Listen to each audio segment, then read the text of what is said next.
എന്നത് കേട്ടാൽ നമുക്കും തോന്നുമല്ലേ ഇത്തിരി എന്തെങ്കിലും ഒന്ന് ചെയ്തു കൊടുത്തൂടെ എന്ന്. ചില കാര്യങ്ങളൊക്കെയല്ലേ ഞങ്ങൾ ചോദിക്കുന്നുള്ളൂ എന്നൊക്കെയാണ്. അതിൽ വലിയ പ്രശ്നമൊന്നും വരുത്തില്ല എന്നൊക്കെ കൂടിയാണ് പറയുന്നത്.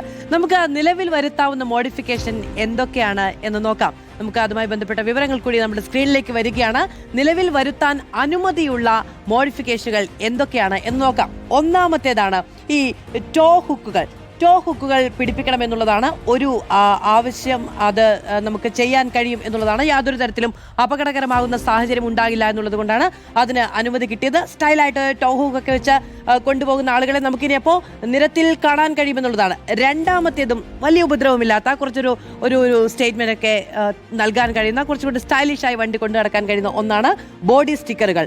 അതിനും അനുമതിയുണ്ട് നിലവിൽ. ഇനി മൂന്നാമത്തെ ഫീച്ചർ എന്താണ് എന്നത് കൂടി നമുക്ക് നോക്കാം. അത് 50% സുതാര്യമായ സൺ ഫിലിം, അതിനുള്ള അനുമതിയാണ്. ഒരു ഘട്ടത്തിൽ നമുക്ക് ഓർമ്മയുണ്ട് വലിയ നിയന്ത്രണം വന്നതാണ്. പക്ഷേ ഇപ്പോൾ 50% സുതാര്യമായ സൺ ഫിലിമുകൾ ഒട്ടിക്കാം എന്നതാണ് നിലവിലത്തെ സാഹചര്യം. അതിന് അനുമതിയുണ്ട്.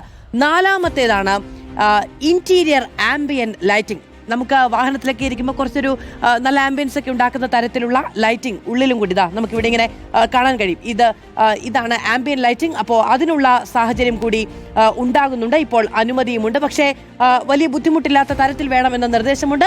അഞ്ചാമത്തേതാണ് ഈ കാരിയറുകൾ, റൂഫ് കാരിയറുകൾ. മിക്ക വെഹിക്കിൾസിലും നമുക്കിപ്പോൾ കാണാൻ കഴിയും. പ്രത്യേകിച്ചും സ്പോർട്സ് യൂട്ടിലിറ്റി വെഹിക്കിളുകളൊക്കെ നമുക്ക് ഈ റൂഫ് കാരിയറുകൾ കാണാൻ കഴിയും. ഒരു സ്റ്റൈൽ സ്റ്റേറ്റ്മെന്റ് ആയിട്ട് റൂഫ് കാരിയറുകളെ കാണാൻ കഴിയുന്ന ആളുകൾക്കും അതിന് നിലവിൽ അനുമതിയുണ്ട്.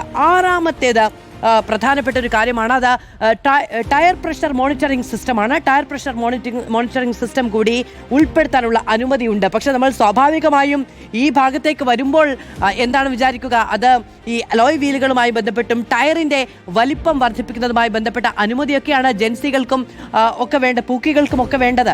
അതാണ് ആവശ്യപ്പെടുന്ന കാര്യങ്ങൾ കൂടി നമുക്ക് പരിശോധിച്ചു പോകാം. നിലവിലുള്ള അനുമതിയുള്ള കാര്യങ്ങളാണ് നമ്മൾ പരിശോധിച്ചത്. പക്ഷേ യഥാർത്ഥത്തിൽ മോഡിഫിക്കേഷൻ എന്ന് പറയുമ്പോൾ അതിനോട് താല്പര്യമുള്ള ആളുകൾക്ക് ആവശ്യമുള്ള കാര്യങ്ങൾ എന്തൊക്കെയാണ് എന്നത് കൂടി നമുക്ക് നോക്കാം എന്നതാണ്. നമുക്ക് ഈ വാഹനത്തിന്റെ മുൻവശത്ത് നിന്ന് തുടങ്ങാം. എന്തൊക്കെയാണ് ആവശ്യമുള്ള കാര്യങ്ങൾ? ഒന്ന്, ഫോഗ് ലാമ്പാണ്. ഇത് പലപ്പോഴും ഇപ്പോഴത്തെ ഡയറക്ഷൻ വന്നപ്പോഴാണ് ഫോഗ് ലാമ്പുകളൊക്കെ നമ്മൾ മിക്കവാറും വാഹനങ്ങളിലൊക്കെ കാണാറുണ്ടായിരുന്നു അല്ലേ. ഇതൊക്കെ അനധികൃതമാണ് എന്ന് നമുക്ക് മനസ്സിലായത് ഈ ഡയറക്ഷൻ വന്നപ്പോഴാണ്. അപ്പോൾ ആവശ്യങ്ങളിൽ പ്രധാനപ്പെട്ട ഒന്ന് ഫോഗ് ലാമ്പാണ്.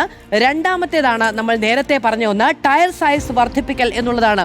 നല്ല വാഹനമൊക്കെ ഇറക്കിയിട്ട് കുറച്ചുകൂടി നല്ല വീതിയുള്ള ടയറൊക്കെ, വലിയ വില നൽകുന്നതാണ്, പക്ഷെ വീതിയുള്ള ഒരു ടയറൊക്കെ വരുന്ന സമയത്ത് വാഹനത്തിന് കുറച്ചുകൂടി ഒരു പവർ ഫീൽ ഉണ്ടാകും, ലുക്ക് ഉണ്ടാകും എന്നുള്ളതൊക്കെയാണ് വാഹനപ്രേമികളുടെ ആവശ്യം. പക്ഷേ ഈ ടയറിന്റെ വീതിയും ഒക്കെയായി ബന്ധപ്പെട്ട കാര്യം എന്താണെന്ന് വെച്ചിട്ടുണ്ടെങ്കിൽ വാഹനത്തിന്റെ സുരക്ഷയുമായി ബന്ധപ്പെട്ട് അത് പ്രശ്നമുണ്ടാക്കുന്നു എന്നുള്ളത് കൊണ്ടാണ് നിലവിൽ അതിന് റെഗുലേഷൻ ഉള്ളത്. പക്ഷെ അത് പ്രധാനപ്പെട്ട ഒരു ആവശ്യമാണ് വാഹനപ്രേമികളുടെ ഭാഗത്തു നിന്ന്.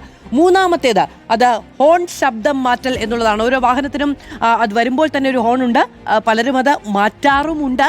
അത് മാറ്റണം എന്നുള്ളൊരു ആവശ്യം ആണ് വാഹനപ്രേമികൾ മുന്നോട്ട് വെക്കുന്നത്. നാലാമത്തേത് സ്നോക്കിലാണ്. നമുക്ക് ഈ ചിത്രത്തിൽ കാണാൻ കഴിയും. ഇത് വെക്കുക എന്നുള്ള ആവശ്യം കൂടിയാണ് വാഹനപ്രേമികൾ ഉന്നയിക്കുന്നത്. സത്യം പറഞ്ഞാൽ ഞാനൊരു വലിയ വാഹനപ്രേമി അല്ലാത്തത് കൊണ്ടായിരിക്കും എന്തുകൊണ്ടാണ് ഇത്തരം ആവശ്യങ്ങളൊക്കെ ഉണ്ടാകുന്നത് എന്നതാണ് നമുക്ക് അറിയാത്തൊരു കാര്യം എന്ന് പറയുന്നത്. ഈ ചിലർക്ക് അങ്ങനെയായിരിക്കും അല്ലേ. നമ്മൾക്ക് ഓരോരുത്തർക്കും ഓരോ സ്റ്റൈൽ സെൻസ് ആണല്ലോ. അപ്പോൾ ആ കാര്യം ഈ സ്നോക്കിലുകൾ ഇവിടെ നമുക്ക് കാണാൻ കഴിയും. സ്നോക്കിലുകൾ ഫിറ്റ് ചെയ്യാനുള്ള ഒരു ആവശ്യം കൂടി വാഹനപ്രേമികൾ ഉന്നയിക്കുന്നുണ്ട്. അഞ്ചാമത്തേത് എന്താണ് എന്നത് പരിശോധിക്കാം. സസ്പെൻഷൻ ഉയർത്തൽ എന്ന ആവശ്യം കൂടിയാണ്. നേരത്തെ നമ്മൾക്ക് VS രഞ്ജിത്തുമായി സംസാരിച്ച ആൾ തന്നെ വളരെ കൃത്യമായി പറയുന്നുണ്ടായിരുന്നു, വലിയ ബുദ്ധിമുട്ടില്ലാത്ത തരത്തിൽ വളരെ ഒതന്റിക്കായി ചെയ്തു കൊടുക്കാൻ കഴിയുന്ന കാര്യങ്ങൾ കൂടി ചെയ്യാനുള്ള ഒരു അനുമതി ഉണ്ടാകണം എന്നുള്ളതാണ് അവരുടെയൊക്കെ ആവശ്യം. ഇനി ആറാമത്തെ ഒരു ഫീച്ചർ കൂടിയുണ്ട്. അതെന്താണ് എന്നത് കൂടി നമുക്ക് പരിശോധിക്കാം. പുകക്കുഴൽ രൂപമാറ്റം എന്നതാണ് ഒരു ആവശ്യമായി ഉന്നയിക്കുന്നത്. നമുക്ക് ഈ പുകക്കുഴലിന്റെ ഉള്ളിൽ കൂടെ തീയൊക്കെ വരുന്നത് നമ്മൾ കാണുന്നുണ്ടായിരുന്നു. അത് അപകടകരമായ രീതിയാണ്. അപ്പോൾ അത്തരം കാര്യങ്ങൾ പറ്റില്ല എന്നുള്ളത് വളരെ കൃത്യമായി എടുത്തിരിക്കുന്ന ഒരു നിയന്ത്രണമാണ്. ശബ്ദമടക്കമുള്ള കാര്യങ്ങളിൽ ഉള്ള ഒരു മാറ്റം, ഇതൊക്കെ ആവശ്യമാണ്, വാഹനപ്രേമികളുടെ ആവശ്യമാണ്. പക്ഷേ ഇതിനൊന്നും നിലവിൽ അനുമതിയില്ല. ഈ അനുമതിയൊക്കെ കിട്ടും എന്നാണ് അന്ന് VD സതീശൻ ഉറപ്പ് നൽകിയ സമയത്ത് വാഹനപ്രേമികൾ വിചാരിച്ചത്. പക്ഷെ അതൊന്നും നിലവിലില്ല. ഇതൊക്കെയാണ് ആവശ്യം. എന്തായാലും പഠിക്കാനൊരു സമിതിയുണ്ട്. അവർ റിപ്പോർട്ട് നൽകും. അതിൽ അപകടകരമല്ലാത്ത കാര്യങ്ങൾ നടത്താൻ കഴിയുന്ന കാര്യങ്ങൾ നടത്താം എന്നുള്ളതാണ് ഗതാഗത മന്ത്രി ഇപ്പോൾ പറയുകയും ചെയ്യുന്നത്.